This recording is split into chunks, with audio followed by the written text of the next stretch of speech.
me being around it and growing up in it, and Pac being from the Bay. If you're from the Bay, you don't really truly understand LA gangs. I'm just being honest. And no matter how down you are, how gangster you are, LA gangs, you join an LA gang when you're 12, 13 years old, and you build a bond. So when you're 20, like Chris Brown or somebody, and they say, I'm in a blood gang, you're not. You know, they'll come to the club with you, they'll party with you, but you ain't putting no work with them. Right. The bond is different. Exactly. The bond is different. Yeah. So I just worried about Pac. And when Pac first came, he was hanging out with the kids from Rated R and Macadocious, the first Thug Life kids. Them kids are Crips. Right. So then, you know, when he got with Suge, you know, now he's dealing with Bloods, right? Okay. So, you know, I would always just like get at him, you know, like, you know, but he was so hot. Yeah. He was so hot. And I told you a story. One night, Shock G, rest in peace, showed up at my door.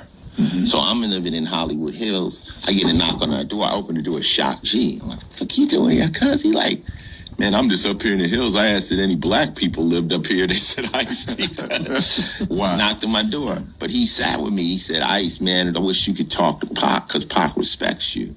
But everybody kind of knew Pac was pushing the line. Yeah. And at the end of the day, he crossed the line, getting involved in gang shit, you know, fighting over a chain. And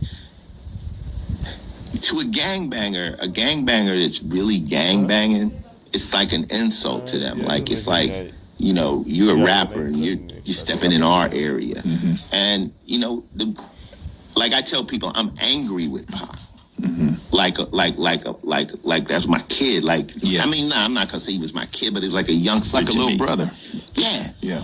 And I remember Pac came over my house and he played Hit 'Em Up to me, and I was like, so I was like, you know, the first line was, I fucked your bitch. I'm like, so I've always, you know, and when I say this kind of stuff, you know, the Pac stands, they're like, you're supposed to be riding with Pac no matter what. But I'm like, nah, my job as an OG is to give him a little guidance. Exactly. You know, and I believe that, and you won't just hear me say that. You'll hear a lot of West Coasters say the same thing, that, you know, anyone that, I'll tell it to anybody, if you're not from LA, don't fuck with the gangs. If you come to LA and you decide, oh, I'm just going to move into Hollywood Hills, and you meet some Crips, or you meet some Bloods, or you meet some Pyrus, or you meet some MS-13s, it's not the best idea to become friends and hang out with them or jump into that gang. Exactly. You know, it's just not the best idea. So, I mean, I miss Pac and I love Pac. See, things of it is, in Stan's view, I can't tell Pac nobody because Pac is here and I'm here.